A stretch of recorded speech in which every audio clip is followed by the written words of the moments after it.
రెండవ కొరింథీ 4వ అధ్యాయము 14-15 వచనములలో 4వ అధ్యాయము 14-15 వచనములలో ఏముంటున్నదంటే, విశ్వసించి తిని గనుక మాటలాడి తిని, విశ్వసించి తిని గనుక, హల్లెలూయా, విశ్వసించి తిని గనుక నేను మాటలాడి తిని. హల్లెలూయా. దేవుని యొక్క వాక్యం చెబుతున్నది. ఈ మాట ఒక దైవజనుని యొక్క పుస్తకంలో నేను చదివాను. He's very good man of God, very good man of God, very powerful. And ప్రపంచంలోనే అతి పెద్ద సంఘము సౌత్ కొరియాలో ఉంటున్నది. సౌత్ కొరియాలో ఉంటున్నది. ఉత్తర కొరియాలో, సారీ దక్షిణ కొరియా అనుకుంటా. సో సౌత్ కొరియా కదా, దక్షిణ కొరియాలో ఉంటున్నది. సో బాగా గమనించండి, సౌత్ కొరియాలో ఉంటున్నది. ఏంటి అంటే 15 లక్షల మంది ఇప్పుడు ఆ సంఘంలో ఆ దైవజనులు మరణించి వెళ్ళిపోయారు. పాల్ యాంగిచో అనేటువంటి ఆయన, ప్రతి ఒక్క క్రైస్తవుడు సాధారణంగా ఆయన పేరు వినే ఉండింటారు. ఇప్పటికీ ఆయన పరిచర్యలు కొనసాగుతూ ఉంటున్నాయి. సో 15 లక్షల మంది పైన ఉంటున్నారు. అయితే ఆయన 1940s 50s మధ్యలో పరిచర్య కొనసాగించినప్పుడు ఆయన యవ్వనస్తుడు భయంకరమైన అనారోగ్యం నుంచి కోలుకున్నటువంటి తర్వాత, మరణకరమైన అనారోగ్యం నుంచి ఆయన కోలుకున్నటువంటి తర్వాత పరిచర్యలోనికి ఆయన అడుగు పెట్టేశాడు. యేసయ్య ఆయన బాగు చేశాడు. ఆ దినాలలో ఆ రోగానికి మందే లేదైతే దేవుడు ముట్టి స్వస్థపరిచిన తర్వాత పరిచర్యను ప్రారంభించాడు. పరిచర్యను ప్రారంభించినటువంటి రోజులలో వాళ్ళకు చర్చ్ లేదు, ప్లేస్ లేదు, లేకపోతే ఏది కూడా హాల్ లేదు. కేవలం కొద్ది మంది మాత్రమే, ఒక 20-30 మంది మాత్రమే విశ్వాసులు కలుసుకొని, ఒక గుంపుగా కలుసుకొని ప్రార్థన చేసుకునేటువంటి వారు. ఆ టైంలో వాళ్ళకి ఆ ఏరియాలో కొద్దిమంది సైనికులు వదిలిపెట్టి వెళ్ళిపోయినటువంటి టెంట్, చినిగిపోయినటువంటి టెంట్ ఉంటే దాన్ని బాగా కుట్టుకొని నీట్గా చేసుకొని ఆ టెంట్ను పైన పరుచుకొని వాళ్ళు ఏం చేస్తున్నారంటే దాని కింద ఆరాధన చేసేటువంటి వారు. అయితే ఆయన ఒకానొక రోజున ప్రార్థన చేశాడు, అయ్యా నేను ప్రార్థన ఎక్కువ చేసుకోవాలనుకుంటున్నా, వాక్యం ఎక్కువ చదువుకోవాలనుకుంటున్నాను, అయితే నాకు దయచేసి ఒక చైరు, ఒక టేబుల్, పరిచర్య కొరకు వెళ్ళడానికి ఒక సైకిలు, తర్వాత రాత్రిపూట కూడా బైబిల్ చదువుకోవడానికి నాకు రాత్రిపూట ఒక లాంతరు నాకు కావాలయ్యా, నాకు దయచేయి అని చెప్పి ప్రార్థన చేశాడు అనమాట. దేవుడు ఆయనకు ప్రామిస్ చేశాడు, నీకు ఇస్తాను పోవాలని చెప్పి దేవుడు ఆయనకు ప్రామిస్ చేశాడు. చేసినటువంటి తర్వాత నెక్స్ట్ సండే రోజున ఆయన ఏం చేశాడంటే, ఆయన వెళ్ళి వాళ్ళ సంఘంలో దేవునికి నేను ప్రార్థన చేశాను, నాకు సైకిల్ ఇచ్చాడు, నాకు టేబుల్ ఇచ్చాడు, నాకు లాంతర్ ఇచ్చాడు, ఆ తర్వాత కుర్చీ ఇచ్చాడు, సో ఇవన్నీ నేను పొందుకున్నాను అని చెప్పి చర్చిలో చెప్పాడు. చర్చిలో చెప్పగానే అక్కడ ఉంటున్నటువంటి యవనస్తులంతా కూడా, అరే పాస్టర్ గారికి ప్రార్థన చేయగానే దేవుడు ఇచ్చాడంట, వాళ్ళ ఇంటి దగ్గరికి వెళ్ళి మనం చూద్దాం పదా అని చెప్పి ఆయనతో పాటు వెళ్ళి చూస్తే ఏమీ లేదు. ఏం చెప్పాడు ఆయన? ఏమీ లేదు. పాస్టర్ గారు చెప్పారు కదండి ఇవన్నీ దేవుడు ఇచ్చాడని, ఎక్కడున్నాయనంటే, సోదరులారా నేను విశ్వాసంలో దేవుణ్ణి అడిగాను, విశ్వాసంలో నేను పొందుకున్నాను. ఒక తల్లి గర్భము దాల్చినటువంటి తర్వాత బిడ్డ బయటికి కనబడతాడా? కనబడడు. ఎక్కడ ఉంటాడు? గర్భంలో ఉంటాడు.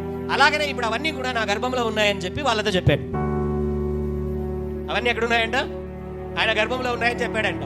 వీళ్ళు యవనస్తులు తుంటరు వాళ్ళు ఏం చేశారంటే, పాస్టర్ గారికి కడుపు వచ్చింది, పాస్టర్ గారికి కడుపు వచ్చింది, పాస్టర్ గారు గర్భం దాల్చాడు, పాస్టర్ గారు గర్భం దాల్చారు అని చెప్పి ఆయన మీద జోకులు వేయడం ప్రారంభించారంట. హల్లెలూయా.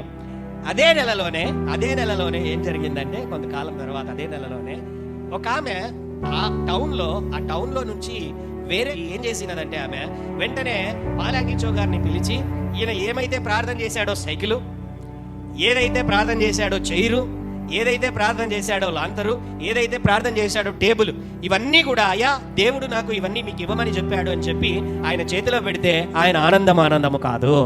హల్లెలూయా, hallelujah. Nothing is impossible to the Lord. దేవునికి అసాధ్యమైనది ఏదీ లేదు. హల్లెలూయా. ఆయన ఏం చెప్పాడు, ఆయన ఏం చేశాడు అని అంటే, దేవుడు నాకు ఇస్తానన్నాడు కాబట్టి ఆయన సంఘంలోనికి వెళ్ళి ఏం చెప్పాడు, ఆయన ఏం ప్రకటించాడు? He spoke the word. ఆయన మాటలను పలికాడు.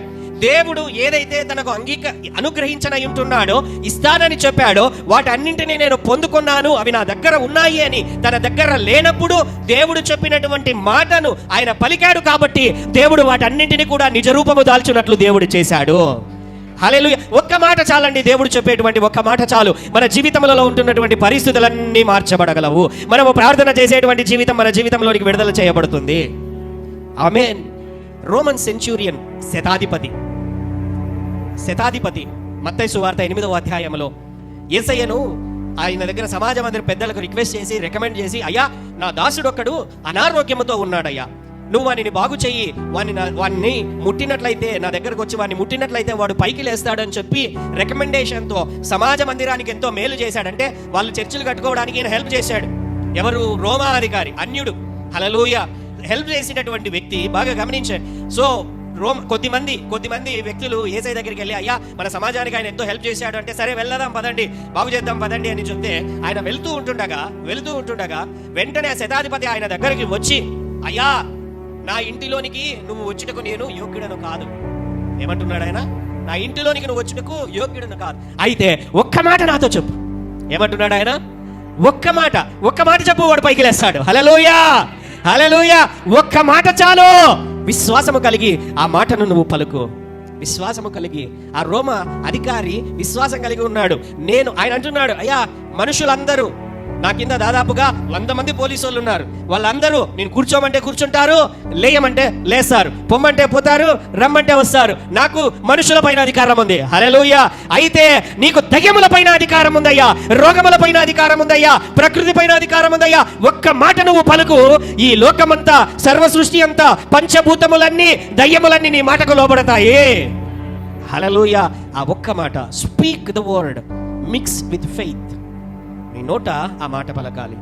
నోట నుండి పరిస్థితులలో, నీ నోట నుండి పొరపాటున కూడా నష్టపోయాను, లేకపోతే నాశనమైపోతాను, లేకపోతే నేను పనికి మాలిన వాడను, నేను చెయ్యలేను, నా వల్ల కాదు, నా చేత కాదు, ఇది జరగదు, ఇది కుదరదు, దేవుడు చెప్పినా నువ్వు ఇటువంటి మాటలు పలుకుతున్నట్లయితే యు ఆర్ నాట్ ఫాలోయింగ్. నీవు దేవుని యొక్క నియమాలను నువ్వు పాటించుటలేదు. హల్లెలూయా. దేవుని రాజ్యంలో అడుగుపెట్టిన నీవు దేవుని యొక్క నియమాలకు నువ్వు లోబడాలి. Speak for the exaltation. దేవుడు నీ కొమ్ము హెచ్చించాలి అంటే నువ్వేం చేయాలి? పలకాలి.